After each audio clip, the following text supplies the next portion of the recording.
अस्सलाम वालेकुम students. 9.2 mathematical method का पार्ट 2 हम स्टार्ट करने लगे हैं, जो कि सेपरेबल डिफरेंशियल इक्वेशंस के ऊपर है।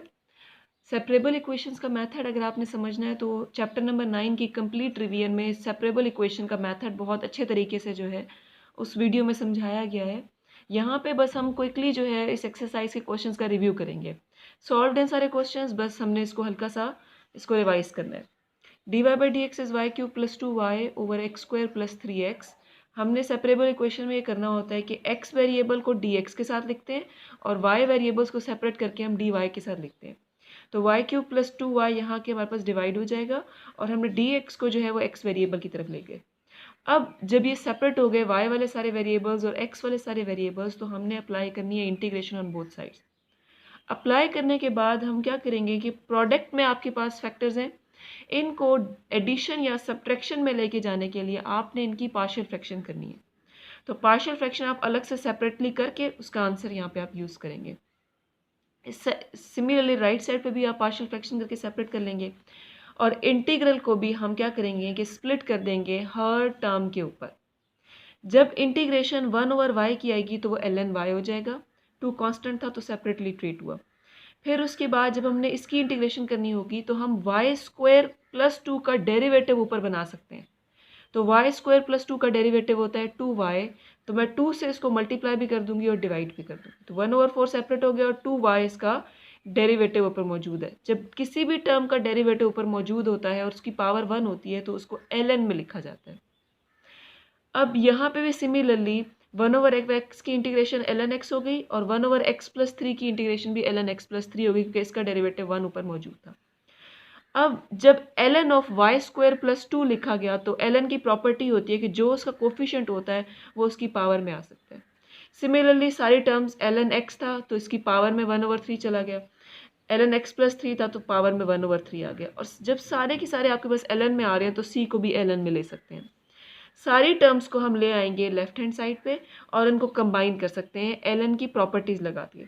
जब नेगेटिव साइन होता है तो नेगेटिव साइन का मतलब ये होता है कि वो टर्म्स आपके पास डिवीजन में आती हैं, और जो एडिशन के साथ होता है उसको हम लिखते हैं प्रोडक्ट में, और ln को हम वन टाइम। ln और ln आपको कैंसिल हो गया और आगे आपको यहाँ पे पास मिल गया c। जितनी भी ये डिफरेंशियल इक्वेशंस होती हैं इनके आंसर्स जो होते हैं वो डिफरेंट फॉर्म्स में लिखे जा सकते हैं। हो सकता है आपने जिस फॉर्म में आंसर लिखा हो वो इस आंसर के साथ मैच ना करो, लेकिन आंसर्स लिखने के बहुत सारे तरीके हैं। एक्सपोनेंशियल में भी लिखे जाते हैं आंसर्स, आपके पास ln में लिख के कैंसिलेशंस भी की जाती हैं, y को भी सेपरेट कर सकते हैं। यहाँ पे आप डिफरेंट तरीके हैं यहाँ पे डिफरेंशियल इक्वेशन के आंसर्स को एक्सप्रेस करने के।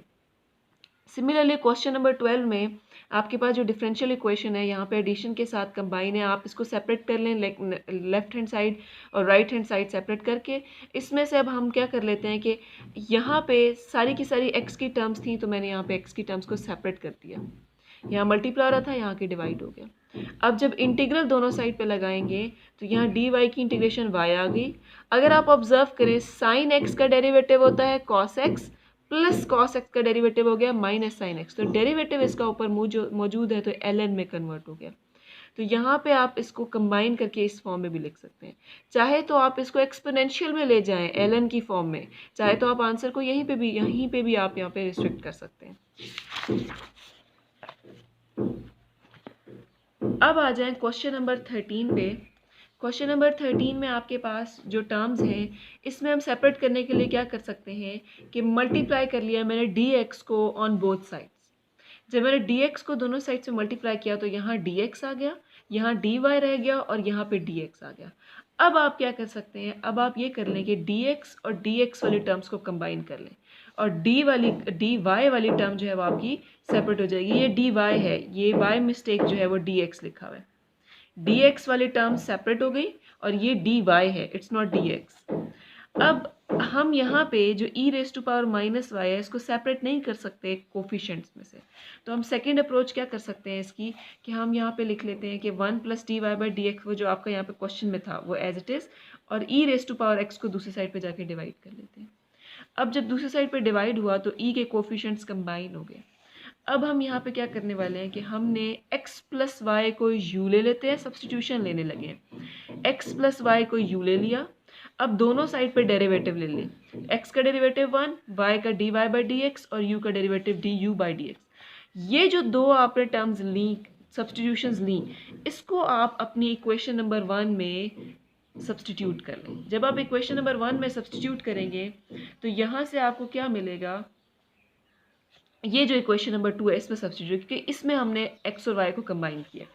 जब आप इसमें सब्सटीट्यूट करेंगे तो 1 plus d y by d x की जगह पे d u by d x आ गया, और इस x प्लस वाई की जगह पे आपके पास आ जाएगा u। अब हम ये कर सकते हैं कि आपकी इक्वेशन x और u में कन्वर्ट हो गई है। अब हम इसको सेपरेबल बनाएंगे x और u की फॉर्म में, और इसको इंटीग्रेट कर दिया। जब हमने इसको इंटीग्रेट कर दिया, इंटीग्रेट करने के बाद फाइनल आंसर में आपने u की जगह रिप्लेस कर लेना है x प्लस वाई को, और अब हम यहाँ से इसको सेपरेट करके e raise to power y को फाइंड कर सकते हैं। अब बहुत सो ने इसको डिफरेंट तरीक़ों से आंसर को कन्वर्ट किया होगा, तो अब आपकी मर्जी है कि आंसर को आप y भी सेपरेट कर सकते हैं ln लगा के, या आप इस एक्सपोनेंशियल की फॉर्म में भी लिख सकते हैं। अब क्वेश्चन नंबर 14 पे आ जाए। क्वेश्चन नंबर 14 में x e x square plus y d x है और y dy है। अब हम यहाँ पे कर सकते हैं कि e जो एक्सपोनेंशियल है उसमें पावर को सेपरेट करके e x square times e raise to power y लिख लेते हैं।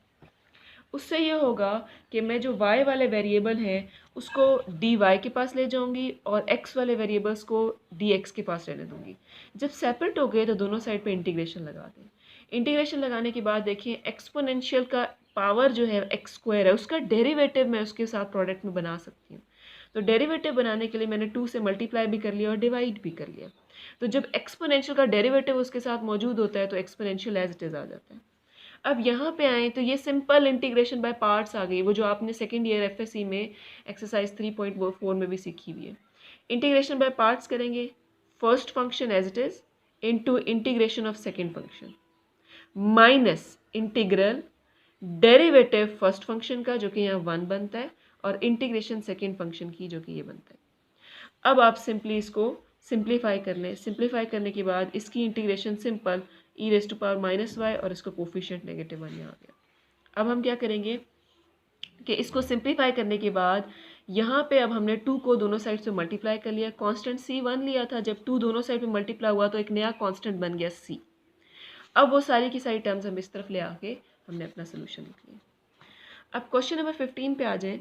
क्वेश्चन नंबर 15 में हम क्या कर रहे हैं कि जो सिंपल आपके पास एडिशन में आ रहा था यहाँ पे dx और dy, इसको सेपरेट करके राइट साइड पे ले गए। राइट साइड पे लेके जाने के बाद आप x की सारी टर्म्स एक तरफ ले आएँ और y की सारी टर्म्स दूसरी तरफ ले जाएं और इंटीग्रेट कर दें। इंटीग्रेट करेंगे तो 1/x की इंटीग्रेशन होती है ln ऑफ x, और 2 कांस्टेंट था उसको सेपरेटली ट्रीट किया। अब यहाँ पे हम ये कर सकते हैं कि कोसाइन ऑफ y को सीकेंट ऑफ y के साथ भी डिवाइड करें और साइन ऑफ y के साथ। जब सीकेंट ऑफ y के साथ डिवाइड हुआ तो ये एक और सीकेंट ऑफ y बन गया, तो ये सीकेंट स्क्वायर y बन गया। और साइन ओवर कोसाइन बनता है टेंजेंट। सीकेंट स्क्वायर की इंटीग्रेशन होती है टेंजेंट, और टेंजेंट y की इंटीग्रेशन होती है ln ऑफ सीकेंट y। अब वहाँ से हमने क्या किया कि यहाँ पे अब सिर्फ सिंपल रीअरेंज कर लें इसको, कैसे कि नेगेटिव साइन है तो नेगेटिव साइन मैं इस तरफ ले गई, तो आप इसको सिंप्लीफाई कर लें सिंपल, या आप चाहें तो इसमें से y वाली टर्म्स लेफ्ट साइड पे लिख लें, x वाली टर्म्स राइट साइड पे लिख लें। तो इन दिस वे आप इसको इस फॉर्म में लिख सकते हैं।